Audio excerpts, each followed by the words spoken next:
तो अगर in case Brock Lesnar royal rumble के अंदर कमबैक कर लेते, उनके जो प्लान्स है वो हो जाते हैं एग्जीक्यूट, तो डोमिनिक मिस्टीरियो उनको करने वाले थे एलिमिनेट। सुन के तुम्हें शायद हैरानी होगी, लेकिन एलिमिनेशन चेंबर का भी जो मैच है वो हो चुका है कैंसिल हमारे ब्रॉक लेसनर का। तो उसके बारे में हम लोग बात करने वाले हैं, और भी कुछ अपडेट्स जैसे जे ऊसो और जिमी ऊसो का मैच, क्या कोडी रोड्स और सीएम पंक का स्टिल क्लैश होने वाला है, माइकल कोल ने क्या कहा था रॉयल रंबल में जब फैंस कहते हैं भाई रोमन रेंज एक पार्ट टाइमर है, ओवर पुश है, ऐसा वैसा। तो इन सभी चीजों के बारे में बात होगी इस वाली वीडियो में। So hello everybody and welcome back to new video. कल रॉयल रंबल था, उसके आफ्टर मैच की वीडियो मैंने ऐसे डाली नहीं थी अपडेट्स वाली, सो दैट्स व्हाई मैं ये वाली वीडियो अभी लेके आ रहा हूँ। आई नो मैं आज भी थोड़ा लेट हो चुका हूँ, लेकिन कुछ अपडेट्स में ऐसी जानने के लिए मिलेंगी जो कि श्योरली तुम्हें पता होनी चाहिए। So without wasting any time let's begin this video को शुरू करते हैं पहले जे और जिमी के साथ में, बिकॉज जे और जिमी ऊसो जो है इन लोगों ने स्टार्ट किया था रॉयल रंबल, जो कि इवेंचुअली कंफर्म करता है कि WWE वाले जाने वाले हैं इनके फ्यूड के साथ में, और जो कंपनी है वो कहीं ना इनकी चीजें एग्जीक्यूट करेगी, यानी कि इनका मैच फॉर श्योर होने ही वाला है।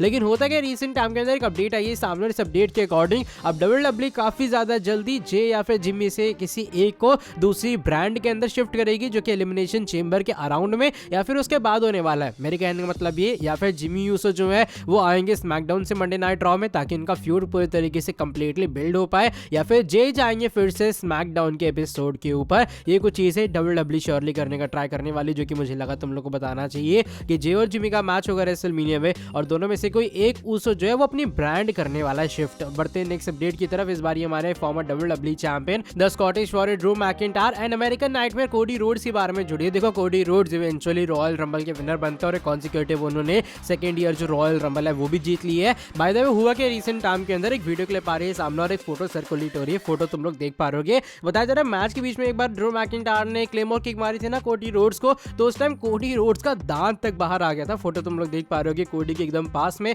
एक चीज पड़ी हुई है, तो काफी लोग कह रहे हो कोडी रोड्स का दांत है। अगर तुम वीडियो क्लिप जाके रिप्ले में देखोगे वहां भी तुम्हें लगेगा कोडी के मुंह से कुछ तो बाहर आया है जब उन्हें क्लेमोर पड़ी है एकदम जमकर। तो देखो यहाँ पर अभी फिलहाल दो चीजें मानना है लोगों का। पहली चीज ये है कि ये एक्चुअल में कोडी का रियल टीथ है जब क्लेमोर कनेक्ट हुई है।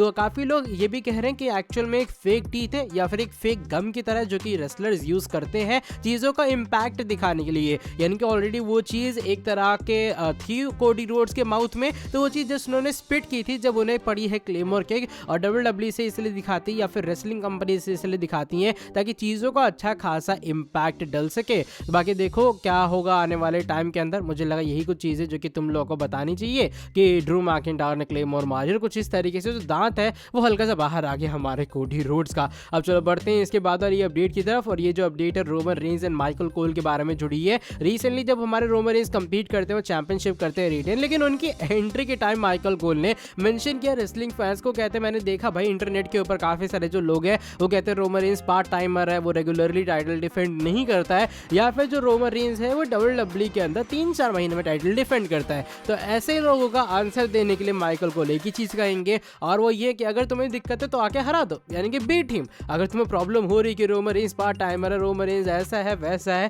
आओ उससे वो चैंपियनशिप ले जाओ। तो ये कुछ स्टेटमेंट थी माइकल कोल की। माइकल कोल की ये रीजन है ना, कमेंट्री बहुत अनफिल्टर्ड टाइप हो रही है, स्पेशली जब से ट्रिपल एच का रेजिमे चालू हुआ है। इस वाले कमेंट को लेकर तुम्हारा क्या ओपिनियन है शेयर करना कमेंट सेक्शन में। अब चलो बढ़ते हैं इसके बाद वाली स्टोरी की तरफ, जो कि सीएम पंक सेथ रॉलिंस के बारे में जुड़ी है। अब इन दोनों का फ्यूड भी होगा या फिर नहीं होगा, ये कुछ बड़ा क्वेश्चन है फैंस के मन में, because CM Punk royal rumble नहीं जीत पाए। सेथ रॉलिंस की नजर जरूर उनके ऊपर थी, वो देख रहे थे ऊपर से एकदम बैठ के कि भाई सीएम पंक जीतेगा या फिर मुझे चैलेंज करेगा एंड ऑल, लेकिन अभी तक ऐसा कुछ दिखाई दिया नहीं। लेकिन तुम लोग को बता दो टेंशन वाली बात नहीं है, अभी भी रिपोर्ट्स यही है कि सीएम पंक सेथ रॉलिंस का मैच स्टिल होने वाला है। अब सीएम पंक में भी एलिमिनेशन चेंबर के अंदर जाएंगे, और एलिमिनेशन चेंबर में से एज विक्टोरियस आने वाले बाहर, यानी कि WWE वालों ने एक तरह का पाथ स्विच कर दिया। हमें लगा था कोडी रोड्स एलिमिनेशन चेंबर से नंबर 1 कंटेंडर बनेंगे, लेकिन नहीं, ऐसा नहीं होगा, बल्कि सीएम पंक एलिमिनेशन चेंबर से नंबर 1 कंटेंडर बनेंगे, एंड देन वो जाएंगे सेथ रॉलिंस के पीछे उस वर्ल्ड हेवीवेट चैंपियनशिप के लिए। विजनरी हमारे चैंपियनशिप वैकेट नहीं करने वाले हैं, सेथ रॉलिंस डेफिनेटली जाएंगे एंड वो चैंपियनशिप को अपनी करने ना डिफेंड करने वाले the best in the world के खिलाफ shows of the shows WrestleMania के अंदर। आज की जो हमारी फाइनल स्टोरी है वो इस बार ब्रॉक लेसनर के बारे में जुड़े। जिन लोगों को अभी तक नहीं पता है, ब्रॉक लेसनर जो है, जैसे उनका विंस मैकमैन के केस में हल्का सा रेफरेंस हुआ, तो WWE ने उनके रिटर्न पुल आउट कर ली। ओरिजिनली हमारे जो बीस्ट है वो रॉयल रंबल के अंदर कमबैक करने वाले थे, और जो पॉसिबल उनकी रिप्लेसमेंट है वो ब्रॉन ब्रेकर की एंट्री थी। ब्रॉन ब्रेकर आए थे ना एलिमिनेशन चेंबर, कह रहा हूँ यार में ब्रॉन ब्रेकर आए थे ना रॉयल रंबल के अंदर एंट्री लेने के लिए, तो उसी स्पॉट के ऊपर एक्चुअल में ब्रॉक लेसनर पहले एंट्री लेने वाले थे। चलो ये तो बात हो गई, लेकिन अब ये बात आ रही है सामने, प्लान्स ये भी थे कि डोमिनिक मिस्टीरियो एलिमिनेट करते हुए नजर आते ब्रॉक लेसनर को, और ये चीज सेटअप करती Brock Lesnar versus Dominik Mysterio at Elimination Chamber premium live event. लेकिन अब बताया जा रहा है कि इस वाले मैच के भी जो प्लान्स है वो हो चुके हैं कैंसिल, एंड पॉसिबली अब ब्रॉन ब्रेकर रिप्लेस करने वाले उस मैच के अंदर, और ब्रॉन ब्रेकर वर्सेस जो डोमिनिक का मैच है वो हमें दिखाई दे सकता है